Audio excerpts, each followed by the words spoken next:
This is looking at behavior strategies. By the way, my name's Doug Smith. I'm from Kentucky Valley Educational Cooperative. Just a little bit about my background. I worked 13 years at a residential treatment facility. I was a teacher there, not a resident, so I mean that's good to know, kind of, I guess. Sometimes I didn't know myself. So then from there, I went over to I worked in a children's center, a Buckhorn Children's Center. I worked with boys 12 to 17, self-contained classroom. We decided one year we were going to switch things up and we were going to have kids change classes. You know, so we had 30, well, wait a minute, let me think. 16 boys, 16 girls. We had 2 cottages or residents that were PRTFs, psychiatric residential treatment facilities, and then we had juvenile delinquents as well. So we decided, let's mix the boys and the girls together and change classes. Yeah, that went really well for about 2 hours, and then we decided, no, that's crazy. We're not going to do that. So, but anyway, I worked there for several years, 13 years, then I worked at Buckhorn Elementary High School for 9 years. 8 years, and then I've been at the co-op for 9 years. At the elementary and high school, I had, again, worked in an EBD classroom, worked with students with specific learning disabilities, and I had one classroom, I had 2 little fellows, brought them in to me the first day, and we'll talk about this, a gentleman this morning was talking about, Mr. Sloan was talking about make sure you have your procedures in place. Well, so we get these 2 kiddos into the school setting, I don't know, about 3 weeks into school. Never been to school before, kindergarten, so they drop them off in the kindergarten classroom. Kindergarten teacher comes dragging them up the hall, one with one hand and one with the other. Well, we weren't dragging them, but escorting them up the hallway. That was not a good use of words. I'm sorry, I apologize. Escorted them up to me, said, they're yours. They don't know their name, they don't know their colors, they can't sit still, they don't know their alphabet, blah, blah, blah, and stuff like that. I was like, oh, all right, welcome. So I take them into my classroom. I had an instructional assistant. I don't know if any of y'all will have instructional assistants or whatever, paraprofessionals, whatever. If you do, they are, wow, it's incredible what they can do for you in your classroom. But anyway, so I had this one lady, she decided she'd work with one of the little fellows and I would work with the other one. And then throughout the day, when she'd get frustrated or I'd get frustrated, then we would switch. So it kind of kept, a fresh person with that kiddo or whatever. So I'd get these kids up there and, talking about procedures. Had to teach them everything. I mean, they'd never been in school, so hallway procedures, of course, we had to talk about how we're going to get down the hallway, what's the proper way to do that. I taught that, I modeled that, we practiced it, we reminded them every day, and still every day you had to do the same thing. So, lunch, had to teach them lunch line procedures, how to get into the cafeteria, how to leave. One thing I never thought I'd have to teach them was bathroom procedures. How to wash your hands. I mean, so don't take for granted that they know how. Because I was standing there in the hallway one day, so I let them go into the restroom by themselves. And I'm standing there, talking to someone, and they come out, both of them hands are soaking wet, just wiping them up and down my pants and all over me. So, Mr. Smith said the soap won't soap. And I'm like, what? The soap won't soap, the soap won't soap, it won't soap. I was like, what are you talking about? So they grabbed me by my hands, both of them, their hands still soaking wet, dragged me into the bathroom and said, the soap won't soap. And I'm like, what are you? Run over and grab the urinal cake up out of the urinal and holler, the soap won't soap, the soap won't soap. And I was like, no, it won't. So they tried soaping and then flushed the rinse. So there I am. Come here, guys. Let me show you. So anyway, any procedures that you have or think you may have, you may not need. You need to teach kiddos how to do everything. So just a little story. True story. Got other ones, but some of them I can't tell mixed company. But anyway, so I'm Doug Smith. I'm a behavior consultant here at the co-op. Thank y'all for being here today, and hopefully you get some behavior strategies. We'll talk briefly about some different things that you can use in your classroom and with your kiddos, and hope you enjoy the day. So first thing we want to look at, the tiers of intervention. Just like academics, behaviors have tiers of intervention. You have tier 1 strategies. These are those proactive things that you put into place. And if you think about it, do we want to be proactive or reactive? A lot of times with behavior, we're reactive. We're reacting to something the kiddos have done. We're reacting to a situation that's come up. If we're proactive, building in our procedures, developing our routines, establishing our classroom rules and expectations, then we cut a lot of those reactive things out. So be proactive instead of reactive.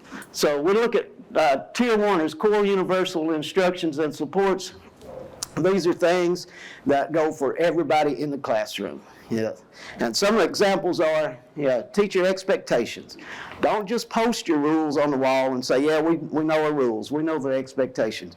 You have to come up with those, develop those with your kiddos, and then you have to practice those with the kids, model those behaviors, teach them how to do those things, and then you have to review and reteach several times.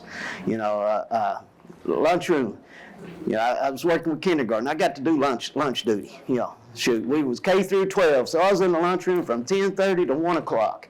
I loved it, man. I got to see from kindergarten to 12th grade, talk to all the kids, and know what was going on with them, what they're doing, and you could pick up on the kids that were struggling, so you could just move around, talk to them a little bit, and linger there for a couple minutes and move on. So one of the things I got to do is teach kindergarten how to take their lunch trays up and put them away. In our little cafeteria, you had to clean up your area, then you had to pick your tray up, walk over to a trash can, dump it in the garbage, set the tray in the window, then go line up. So, so every day, all right, guys, clean your area. Come on, let me help you pick up. So I'd help pick things up. I said, all right, guys, let's dump our trays. They'd all get in a little line, go over there, dump their trays in the garbage, pick the tray up. I said, all right, let's put it in the window. Great job, man. I really like the way you stayed in line. I like the way you followed the instructions. Awesome job. All right, come there. All right, Miss So-and-so's class, you ready to go? Well, I had to miss a couple of days for some training. And so I came back after a couple of days. I came back in there, man, and I said, all right, guys, it's time to go. We've been doing this for 4 or 5 weeks now. I figured, they've got this down pat, nothing to worry about. I looked around, there was paper in the floor, there was food on the table, there was trays laying on the seat, and I'm like, guys, what happened? So I said, all right, let's clean up. So they grabbed their trays, went over, there was trays in the garbage can, thrown in the windows, falling out. I said, guys, what happened? Well, you didn't tell us. All right, so just a reminder, you may have to tell your kiddos every day for quite some time. Hallway procedures. Our hallway procedures were right-hand side of the hall, hands to yourself quietly. Thank you, have a great day. Took less than 5 seconds to remember our kiddos what those hallway procedures were. And that was, even though we said it every day, we still said it as they were leaving the classroom, And this was 6th, 7th, and 8th grade kids. High school kids, it works the same way. Just give them that compliment, give them that encouragement, and give them that reminder of what's expected of them. So some of our Tier 1 strategies, make sure you have your classroom expectations posted, taught, reviewed, practice. Tier 2, another Tier 1 strategy is transitions. Man, most of the trouble I saw with kiddos was during transition, moving from one class to the other, because you just stand there at the door. All right, it's time to go. Open the door and let them loose. Well, So I had to teach my guys. I said, now, I want you to do what everyone else is doing. And so they would step out into the hallway. I said, if everyone's walking down the hallway, I want you to walk down the hallway. If everyone's running, I want you to run. If everyone's flipping down the hallway, flip-flops, do the same, but do what everyone else is doing. And hopefully the students that do what you want them to do, the 80 to 90% of the kiddos that follow the rules and expectations, hopefully they're setting a good example. If not, you're going to have some behaviors that you have to address. But address those behaviors in a positive manner, in a calm, firm, positive manner, and statements that you use with them. Some other things that we do is the meet and greet. Just good morning, how you doing? Glad to see you. Our kiddos get off the bus. They had someone at the bus line or when the bus pulled up. Good morning, glad to see you. Then as soon as they walked into the doors, someone is at the door greeting them. And the teachers were down the hallway all along each classroom greeting the students, telling them they're happy to see them, glad they're there. Man, let's make it a great day. I really like your shoes. Make those random connections with them, something that they may not even be paying attention to, but pay those kiddos some attention. It'll go a long way. One of the things that I like to say, and my colleagues will tell you, are building relationships with the kids that you work with. Yes, some kids it's going to be difficult to build those relationships, and it's going to be hard to find something that you have in common and that you can talk to them with. But if you build relationships with your kids, your school year is going to be a whole lot easier and a whole lot better. Now, like Mr. Sloan was saying, start those procedures, those rules, routines, things like that. First, start building those relationships as soon as they walk into that schoolroom. We all hopefully decorate our classrooms with the, welcome back and everyone's name and things like that. So start off on a positive footing. Every day, every morning. Be consistent. Be the same you are today, tomorrow, the next day. Be consistent with your attitude, with how you respond to your kids, with your behaviors. If you come, you have a rough day coming to work at morning. I don't know how many times I've had a rough morning. Pull up in the parking lot, still mad at whatever. Get out of the vehicle. Guess where that mad and that rough day is? It's still in that car. I go into that classroom, you put on that show for those kiddos, and you be the best person you can be for those kids. At the end of the day, if you want to go back out there and pick that up and carry that again with you, that's fine. But by the end of the day, after working with kids, I don't feel like doing anything, So just leave that stuff behind. What happens on the way to school, you leave that behind, you go in that classroom, you're a different person. Just like leave school at school. It's hard to do. For a new teacher, I don't know, my first 5-6 years, I'd be an hour early and stay hour and a half, 2 hours late every day at school. And I had a principal say, man, it'll be here tomorrow. So what are you doing? So go home and enjoy your evening. You did your job today, go home. If you do your job correctly, go home, leave that at school. I'm not saying you're not going to worry about your kids. I'm not going to, because I worried about my kids all the time. But what happened at school happened at school. When I went home, I didn't take it with me. Get up in the morning, I like to say like a possum. It's a whole new world. Look at there. It starts all over. Everybody got a clean slate every day. Our kids, after they have an incident, they blow up on us, it's over for them. We're the ones that, got to get revenge. I'm going to get him back. I don't know what I'm going to do, but he's going to lose recess for a day. And then if he runs his mouth again, I'm going to keep him tomorrow. And then the next, wait a minute. No, I'm not. I don't want him in here today, so don't do that. Don't back yourself into a corner with threats that you can't carry out. Threats that didn't make sense. With consequences you're not going to carry through with. So just a clean slate every day. When it's over, it's over. Carry on from there. All right. Some other tier 1 things that we can do: classrooms well organized, productive. And materials are where they are at. The students, you teach them where the pencils are, where the extra paper's at, where the handouts are, where the textbooks are, things like that. I don't know how many times I've seen teachers get upset because little Dougie didn't bring a pencil to school.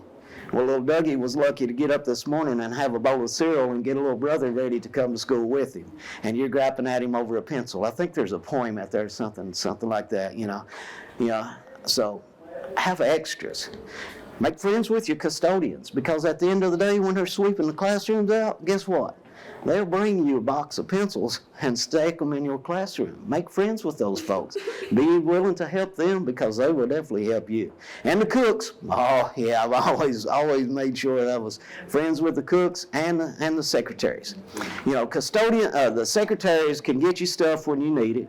Other things that you may need some supplies or something that you can't get yourself, they'll readily get it for you. The cooks, of course, take care of you. They feed you, keep you happy. And the custodians are the ones that find the best places to take naps without getting caught. Just saying. So, some other things, and we've got to move on. Teacher mobility. One thing that we'll talk about in a little bit is proximity.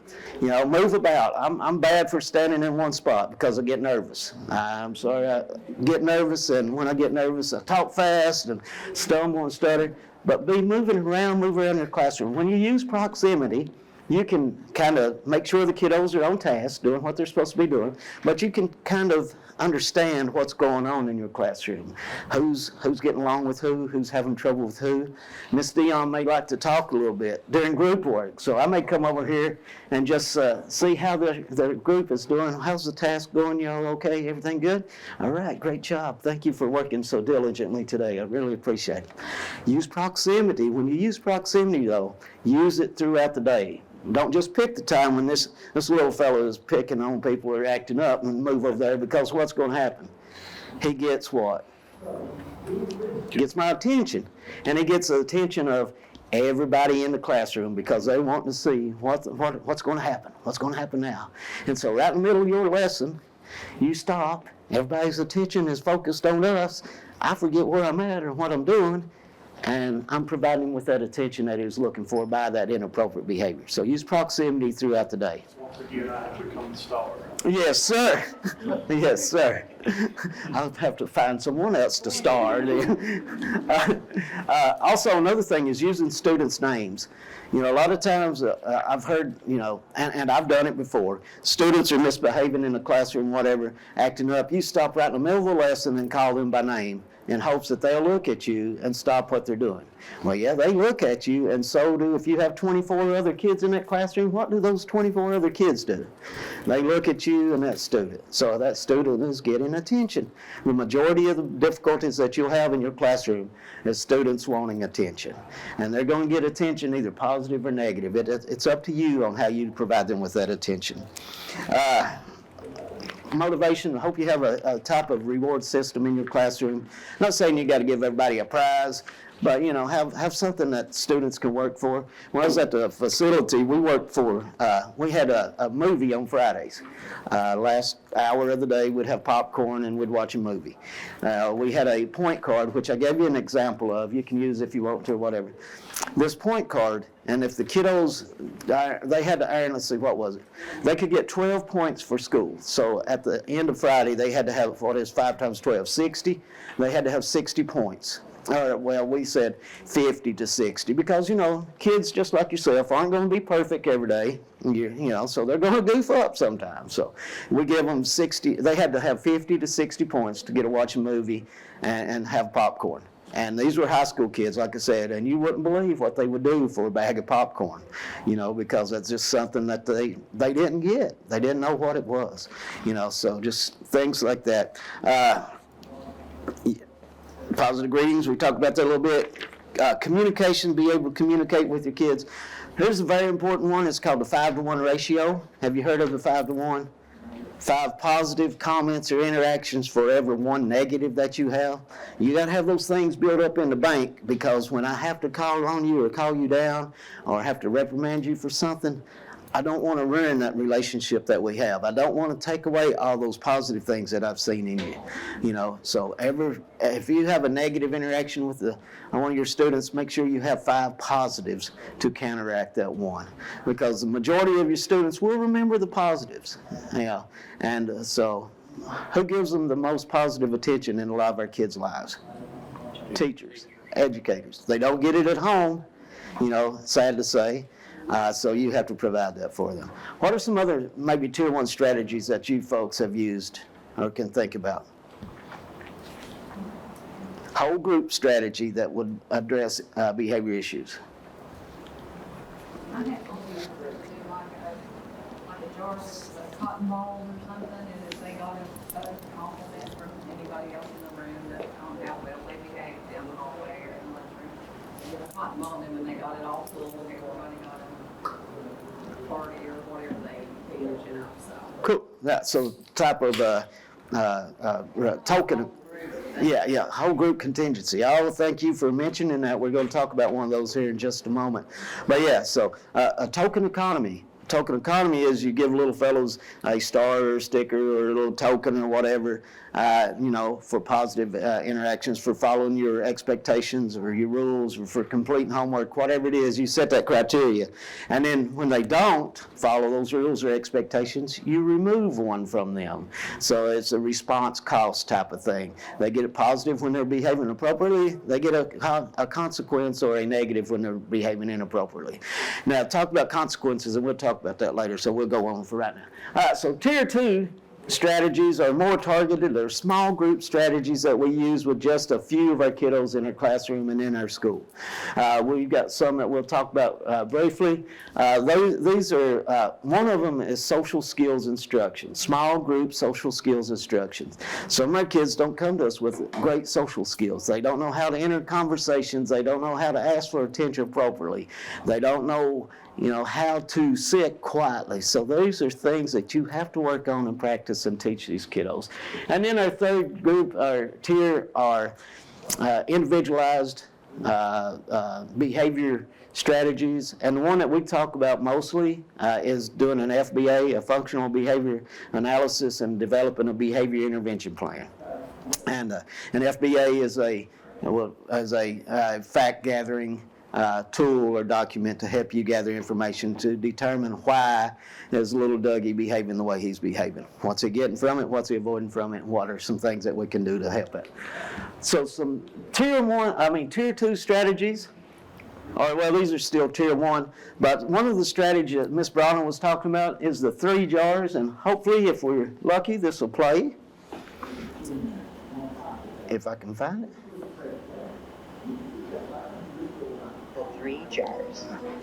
Today, Hold up. the teacher is going to use 3 jars to monitor your behavior. Oh. Everyone in class.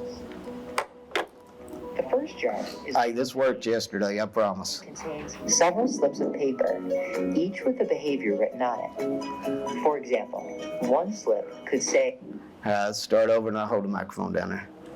How's that work? Does that work? Steph's up to help me. Thank you, Stephanie. I appreciate it.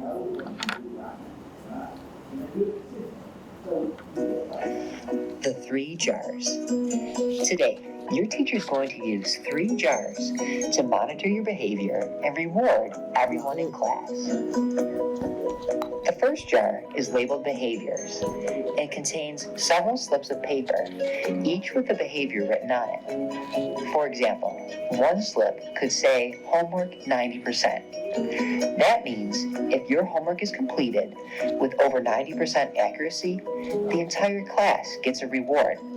Another slip might say raise hand 100%. That means if you raise your hand 100% of the time, your class gets a reward. Your teacher will go over all the behaviors with you before putting them into the jar. The second jar is labeled who. In this jar are several slips of paper. One piece says whole class. Another says table 1, 2, or 3. And there's even a piece of paper with every student's name written on it. The last jar is labeled rewards. Like the other jars, there are pieces of paper inside. However, on these pieces are things you like to earn. For example, extra recess time, stickers, preferred seating, and snacks. To start the activity, your teacher will shake and then pick one slip from the behavior jar. But your teacher's not going to show the class what behavior was picked.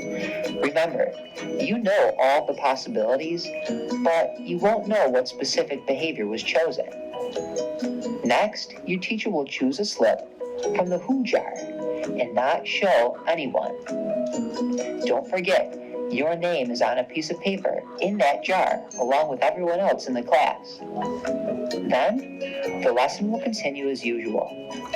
But remember, your teacher is watching for a specific behavior from a specific student or set of students. Try your hardest to follow the rules and meet the behavior criteria so you can help your class earn a reward. Because at the end of the lesson, your teacher will announce if the criteria was met. If it was, a student will get to pick from the rewards jar, and the entire class will be rewarded. If the criteria was not met, the teacher will simply ask the class to try harder tomorrow. The 3 jars.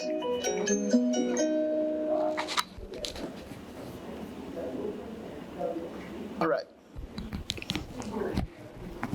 So group contingencies. A lot of times we look at our classes and we do use group contingencies to determine if one person's rewarded, a group are rewarded, or the whole class is rewarded. So there's a lot of different ways to use group contingencies. I like the 3 jars. Like I said, I was talking to I went to a school and they were having difficulty during lunchtime. And so they decided, I said, well, why don't you do this? Why don't you put your expectations in a jar, and then your tables that you're having trouble with, all the tables, and then, the rewards and things like that. So they tried this, and, of course, the first couple of days, didn't have any results, or they had very minor results. But once they implemented using the 3 jars every day for 3 or 4 weeks, they started seeing the behaviors during the cafeteria during lunchtime. Behaviors improved as far as because the students then started realizing, okay, so we may be the table they're looking at today. So what are we going to do? Let's follow these expectations, do what we're asked to do. The next thing that we talk about is planned ignoring. Planned ignoring is you determine a behavior that's inconsequential. Maybe it's tapping on a desk. Maybe it's clicking a pen, okay? I'm pen clicker myself, so yeah. They've tried planned ignoring, it didn't work. And then they came up and just took the pen from me, which, I got another one. So pretty soon I've got these pens that click now and they don't make any noise. So they took care of that problem. But planned ignoring is something that you are going to ignore, a behavior that you're going to ignore. Something that's not bothering anyone else may be driving you crazy. That pen clicking didn't bother me or any of the kids in my classroom, but my colleagues, they just couldn't stand it. So they took care of that problem. Planned ignoring is not ignoring everything. It's just that I'm going to ignore that behavior right now. I may use my proximity. I may move closer, but I'm going to remind them, talk to you after class, thank you. Quietly, privately, you know. And then then after the class, I'm going to address that person or that student and let them know, all right, this is what was bothering me. This is bothering all of your peers. What's something that we can do besides pen clicking or tapping on the desk or something like that? So planned ignoring is things that you're going to ignore. We've already talked briefly about proximity. And proximity is moving, like I said, closer to that area. Use it consistently throughout the day, not just when the students are using inappropriate behavior. And the name, of course, you'll know everyone's names, hopefully, call them by name, but don't stop the flow of your instruction.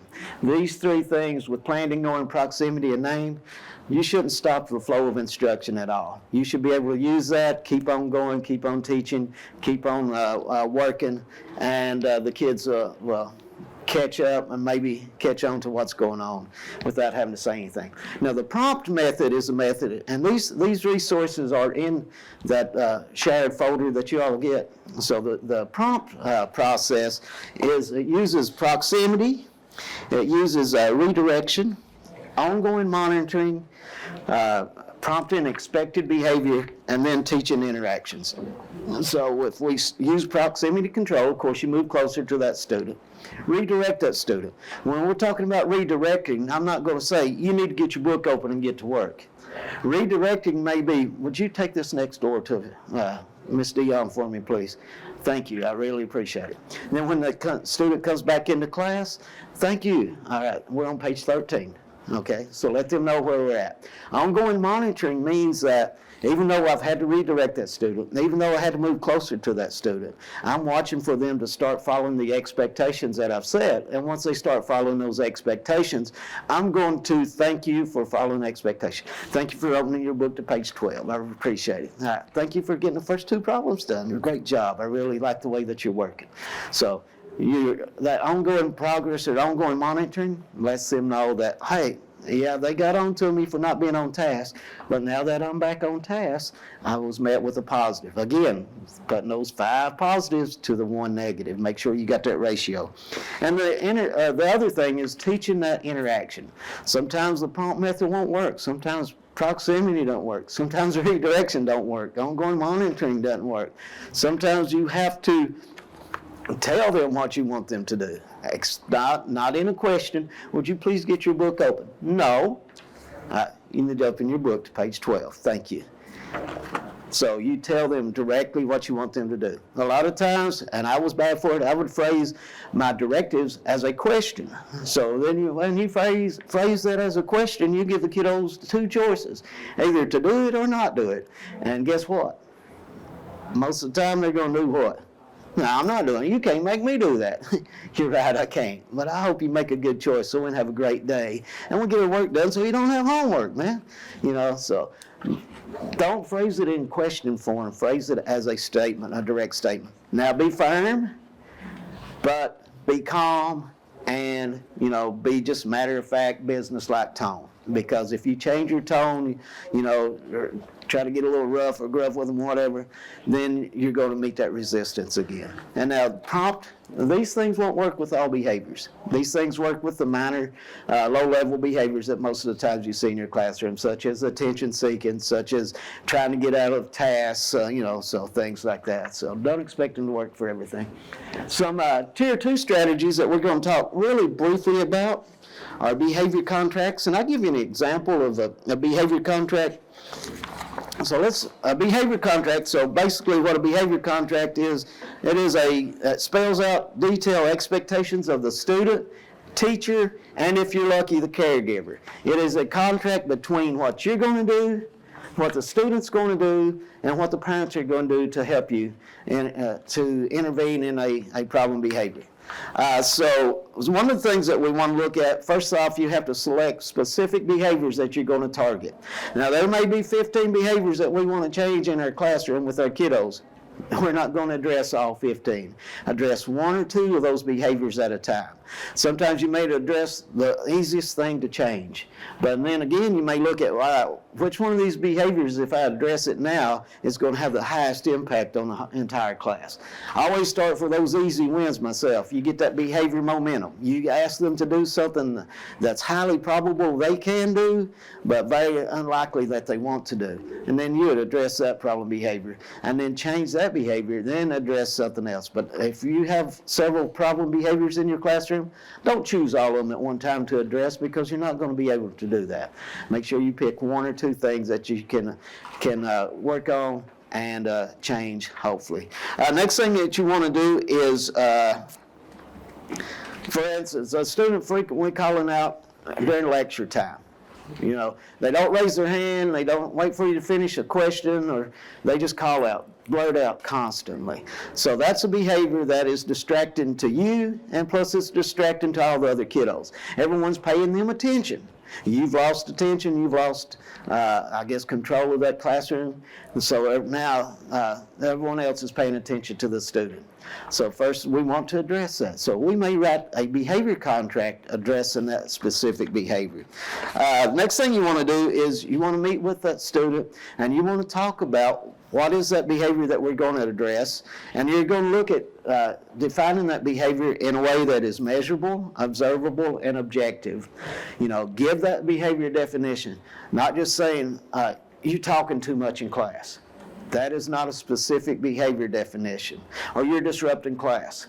Well, what am I doing to disrupt class? Tell me specifically what I'm doing to disrupt class, and then write that as part of your behavior contract. Then after that, you're going to meet with that student. This is the criteria you have to meet. Once you meet these criteria, you're going to get this reward. And if you can meet that criteria, what are you going to do as a student? This is what I'm going to do as a teacher.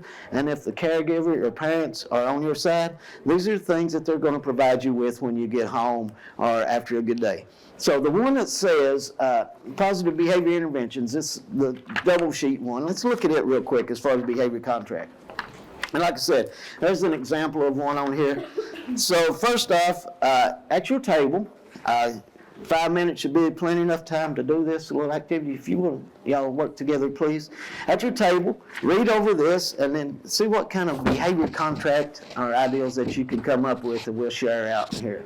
So about 5 minutes. Would you like to work with those ladies behind you, please? Thank you. It should have the scenario, and then we'll look at it at the end there real quick.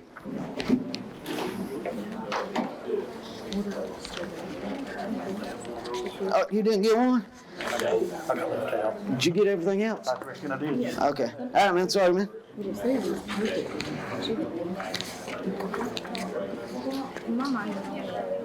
I need more. There's one of those. What else you? Positive behavior contract. This thing? Yep. Sir? Yes, sir. Something like this last year, I had to call him last year.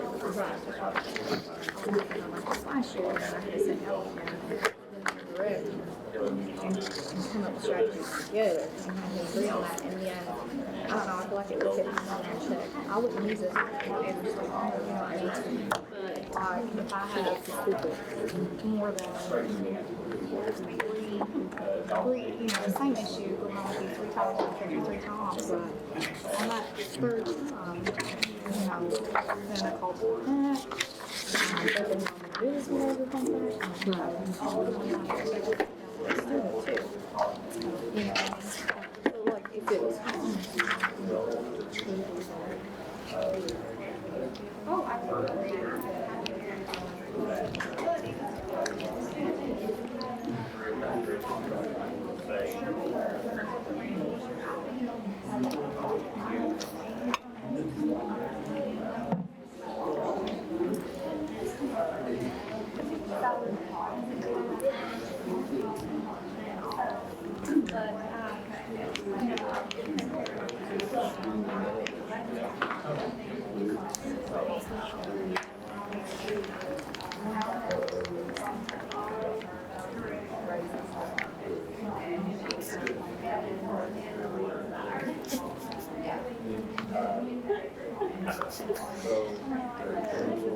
Majorly mistaken.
Don't distract others. Stay on task. Stay on task. You know what I mean? And then strategies. What kind of strategies? You know, what kind of strategies would I have to come through? You know, like with Rosa, she was like and so like when she had days, and you could tell. Like when she was really struggling, I would let her stand and work standing, and that helped her. But I don't know really what strategies would help him because it was 100% attention, you know, and it was good or bad either way.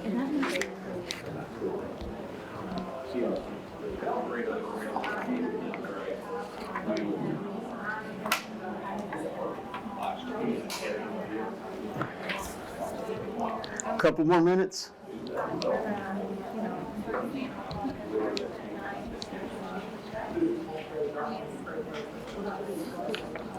Well, no, it was the girls more specifically the stay on task so that's the kind of like how specific, you know. I like this. I do too. I think it's what strategy are you going to implement to get him to follow that goal? Respect of other people, of my time, spirit. That's what you do.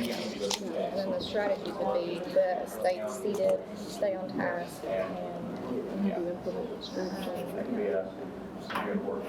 that's it. You know.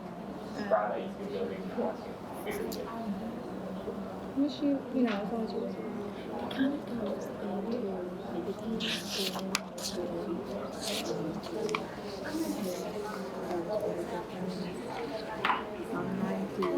I know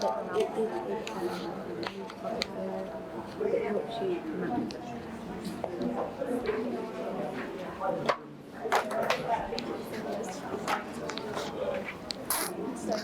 All right, are we ready? Oh, getting better. Okay. All right, and it's something I didn't mention at the beginning. Just simple little strategy. When I have my lanyard and I got my color on green, that means go. continue with the behaviors that you're exhibiting. Everyone's following instructions, everyone's on task, everyone's doing what I need them to do. If I see a student that's not following the directions or following the instructions or meeting my expectations of behavior, all I have to do is flip that card over to red. Once the students notice, maybe I'm the one, maybe this young lady's the one that is off task. And she'll notice I flip this to red. She gets back on task as soon as I notice that student, without saying a word, without stopping my instruction, flip my card back over, and we continue on with class. So that's just one of those things. But again, this is a strategy, and all these strategies that you have, or all these things that you've picked up, you have to teach those to your kids. You know, you have to teach them, just like in math, you have to teach them the steps of an equation or a problem. Reading, you have to teach them. Writing, everything. You have to teach those behaviors, and you have to teach them what these tools, as we call them, or strategies or tools, you have to teach them what that tool is and what that means. You know, so, and that's just a simple one that you can do. Like I said, Mr. Wasn't it Sloan? Is that correct? I hope I got his name right, because if not, nobody corrected me. Thank y'all. Make me feel like I know what I'm talking about. But anyway, so just you have to teach those strategies, just like the attention getting, or your hand goes up, the mouth goes shut. You know, I think he stole that from Chris Jericho wrestling or something. I don't know. Anyway, all right. So with our behavior contract, what group would like to go first and tell us about? All right. So first of all, let's look at this. Who's this contract going to be between? And on the form that you have, this form, the blank behavior contract, who is the contract between? Who's the student? Very self-explanatory. The student's name was what? John? Is that it? John, right. And then the teacher's name was, let's say, Miss Taylor, I think was the teacher's name. And then of course, the parent's name was, we made up the name Susan. And it has a start date. When are you going to begin your contract? And then when are you going to check it or review our contract? And with this to be effective with our younger kids, our middle school kids, it should be done at the end of each day. Okay, so this is one of those things that you do each day. And then you send a report home to the parents and let them know that, yes, they had a great day, so that they can reward them. All right, so what is the goal? What do we want John to be able to do? Remain in his workstation for 15 minutes. Right, remain in his seat in his workstation for 15 minutes. I think baseline data that you collect to determine what's going on and what the problem behavior is, determine that he was able to sit on an average for 15 minutes. So I'd say 15 minutes for the goal to remain in his work area is a fair goal that we could do. All right, what are some strategies now? That's what the goal, and the goal should be stated in a positive manner. And in measurable, observable, and objective ways. So what are some of the strategies that we're going to use? What will you do? We, as the educator, as the teachers, what are we going to do to help make sure that John is able to sit quietly in his workstation for 15 minutes? What's some of the things that we could do? Keep him busy. Pardon? Keep him busy. Keep him busy. Okay. Sure, the task lasts around 15 minutes or somewhere close to there. That way he can be actively engaged for that length of time. Right, okay, good. Yeah, make sure that the task is not too long, not too short, just right. All right, good. Anything else? Well, if I'm John and I'm sitting there, 5 minutes later, I'm up trying to get a pencil. And then 2 minutes later, I'm up, I got to go get a piece of paper.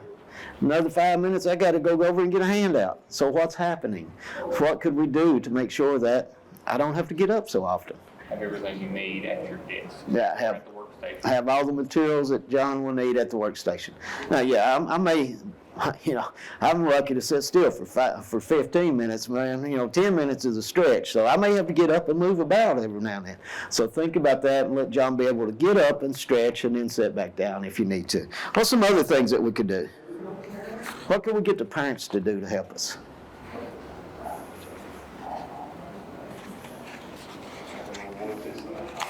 Maybe if they succeed with their goal, Right. something maybe a lot of things that kids want to do nowadays, either video games, play on a phone, something similar to that. I'm glad you said that, because one of the things that we got to think about, yes, get the parents involved, or the caregivers involved, have them to encourage John when he meets the conditions of his behavior contract. It says look for a reinforcer. One of the things that we got to think about as far as reinforcers are the things that the student finds reinforcing. Not the things that we find reinforcing, but what's the student willing to work for and is going to do their best to try to achieve. My kiddos, my couple little fellows I had, it was reinforcing for them to go to the library at the end of the day. These were kindergarten kids, so any other kindergarten kid go to the library, they'd want to watch what? I mean, cartoons, Disney, something like that. My kids wanted to watch Magic School Bus or science videos from 8th grade about ecosystems and the universe. And I was like, guys, I don't know what half those words mean. And they would watch it and talk to me. That was reinforcing to them. To me, I would think go play a couple of computer games and then get on the bus and go home and read. They wanted to go to the library and watch educational videos. And that was reinforcing to them, and that's what we did. So find out what's reinforcing to the student. And I was looking at some of this things on here, and we was looking at progress monitoring. And that's one of the things, you gather that baseline data, what's the student's regular, normal baseline behavior, and then we implement a behavior contract. And then you have to monitor how they're doing with this behavior contract. And so math, science, writing, reading, so he achieves his goal in math class every day. He achieves his goal in reading class the majority of the time. Every now and then he has a rough day. And then he never achieves his goal during writing class. And he always achieves his goal during science class and social studies. So from that information, what could you gather about John? He doesn't like reading and writing? Okay. What's something else that you can think about? He couldn't just get too bored. Could be bored. Writing class could be boring. Yeah, could be. I would think too, man. I mean, writing takes a lot of energy, a lot of effort, a lot of concentration. He may have difficulty with writing. That may be an area of concern for academic intervention at that time. So just think about that. When you're monitoring your behavior goal or the progress of your students, look at the areas they may be struggling in, and that may be an academic area of concern for you and the rest of the team. School home note. I got to get to moving. It's about lunchtime. It is lunchtime. So I don't want to interrupt right at lunchtime. That'd be terrible. School home note is a way of communicating between the school and the parents. And it's basically like a behavior contract, except this is a little form that you let the kiddos know how they've done every day, and you send it home at the end of the day, and they bring it back signed and bring it back. And I've got directions on how to use one of those in that folder as well. This one is pretty much a primary elementary one. High school ones, you could use this school card that I gave you. That would be a good one used for like middle school, high school if you want to incorporate those. So it does talk about how to use school home note in that folder. There's several different forms. This one I like. You put your rules or expectations, and then just basically how they did throughout the day. And then you could do a large one of these to reinforce hallway procedures, lunchroom or cafeteria expectations. Come back into the classroom, have a big one up there and say, all right, how did we do? Did we sit where we're supposed to be sitting? Did we walk in the cafeteria? Did we clean our area? Did we eat? Blah, blah, blah. And you could talk to each of the kids and ask their input as well. Okay, so how do you think you did? And sometimes our kids are pretty rough on themselves, so you got to encourage them. Say, no, I think you did better than that. Well, I think you did okay today. So, and then you can assign point values to those. Check in and check out is a tier 2 strategy, is for small groups, and these kiddos are the ones that look for adult attention. And it's a way to gauge how your kids are doing when they come into the school of the morning. They check in with a person. Could be a custodian, it could be a secretary, it could be the librarian, it could be you, it could be anyone in the class, in the school. They check in with that person, they get a daily progress report or a point card that they have to take with them that has their goals and expectations on it, what they have to do to meet that criteria. I think I gave you a copy of one of those as well. No, maybe not. No, here it is, I forgot.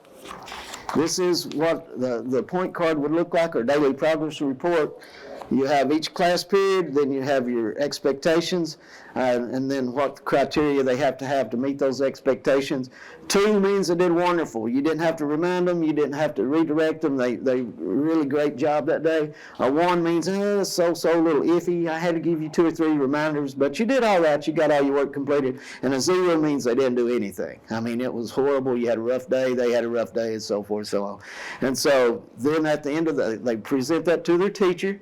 Every day, every class period, the teacher gives them a ranking, signs it, and then they go on to the next teacher. Now, I've seen in some schools, they've used it as a Google form so that they share with the teachers, and that way the students don't have to worry about keeping up with it, but you let that student know what rating you gave them for that class time, and maybe an explanation of why you gave them that rating. And then at the end of the day, they check out with the same person they checked in with that morning to be either rewarded or to be encouraged to do better tomorrow.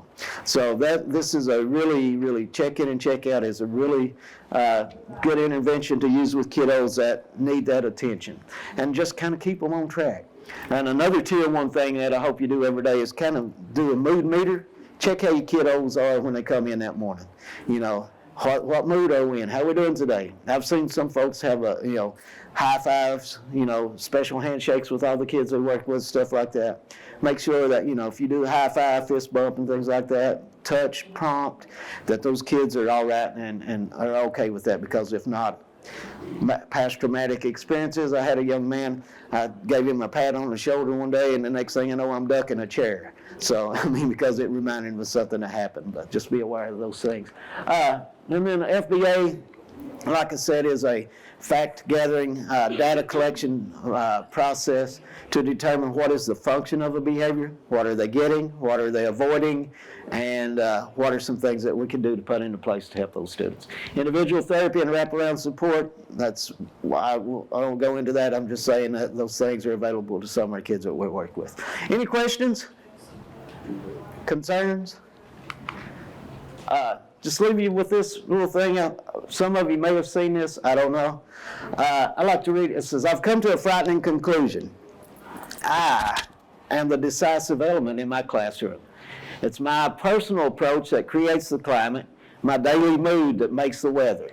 As a teacher, I possess tremendous power to make a child's life miserable or joyous. I can be a tool of torture or an instrument of inspiration. I can humiliate or humor, hurt or heal. In all situations, it's my response that decides whether a crisis will be escalated or de-escalated and a child humanized or dehumanized. So who is the one that should be in control of that classroom and in control of themselves all times? Should be us, right? It's difficult, I know, understand, I've been there, flew off the handle several times, and like to take some stuff back that I've said, but like I said, when it was over with the kiddos, it was over with me too. I never tried to do that revenge seeking stuff. So anyway, thank y'all, enjoy lunch, and again, appreciate you being here, and congratulations on going into the greatest career in the world, because without teaching, there would be no other careers. So thank y'all so much, and wonderful to see you. Miss Dion.